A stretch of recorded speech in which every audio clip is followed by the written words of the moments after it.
ముస్లింలు బక్రీద్ పండుగ ఎందుకు జరుపుకుంటారు అన్నదైతే ఈ వీడియో ఫుల్గా అయితే చూసేయండి.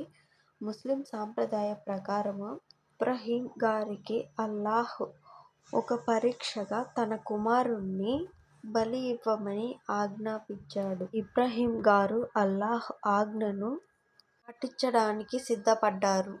వారి విశ్వాసం మరియు విధేయతను చూసి అల్లాహ్ వారి కుమారుడి స్థానంలో మేక అనే జంతువును బలి ఇచ్చాడు. అప్పట్నుంచి ప్రపంచంలో ముస్లింలంతా ఈ సాంప్రదాయాన్ని పాటిస్తూ ఇది ఒక పెద్ద పండుగలాగా బక్రీద్ పండుగలాగా అయితే జరుపుకుంటారు. అందుకే బక్రీద్ పండుగను త్యాగాన్ని ప్రతీతిగా చెప్పుకుంటారు.